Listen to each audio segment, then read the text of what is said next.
ከዚህ በላይ ንጹህ ከዚህ በላይ ጉልበት ያለው ከዚህ በላይ መድኃኒት የሆነ ጥቁር አዝሙድ የትም ቦታ ላይ አታገኝም።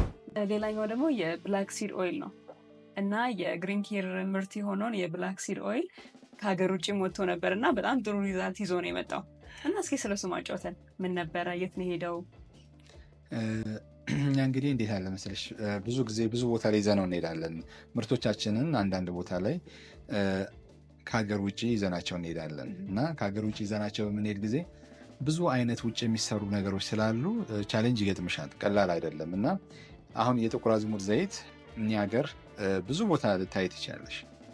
አሰራሩም ምኑም ብዙ ነገሮች ንጽህና የሚጎላቸውም ነገሮች አሉ፣ በንጽህና የሚሰሩ ሰዎችም አሉ።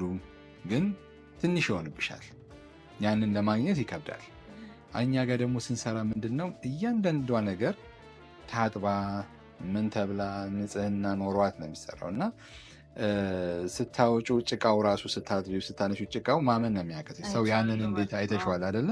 ያን የመሰለ ጭቃ ሰው እንዴት ሆድ ውስጥ ያስገባል ብለሽ ነው። በዛ ላይ ደግሞ ጥቁር አዝሙድ ሽታውን ያዝ እንጂ ከምን ከምን ጋር ተደባልቆ እንደሚሰራ እኔ አውቃለሁኝ፣ የምናውቅ ሰዎች እናውቃለን። እና ወደ ውስጥ ለመውሰድ ራሱ ይዘገንናል። እውነት ለመናገር ይሄ የሰው ጤና ነው፣ የሰው ህይወት ነው የምትሰጪው። እና ወደ በተለይ ለቆዳ ስሺ ታሞ ይድናል። ወደ ውስጥ የሚወሰድ ነገር ግን ግዴታ በንጽህና በጥንቃቄ መሰራት ስላለበት እኛ ጋር ሲመጣ ዘሩም ቆንጆ ዘር መሆን አለበት፣ ጉልበቱ ቆንጆ መሆን አለበት፣ ንጽት ማለት አለበት። ሙቀት የሚባል ነገር መንካት የለበትም። በጣም ተጠንቅቀ ነው እና እውነት ለመናገር ከዚህ በላይ ንጹህ ከዚህ በላይ ጉልበት ያለው ከዚህ በላይ መድኃኒት የሆነ ጥቁር አዝሙድ በእርግጠኝነት እኛም ተወራርደን አሸንፈንበታል። ተጠርተን ተጠይቀን አሸንፈንበታል። የትም ቦታ ላይ አታገኝም።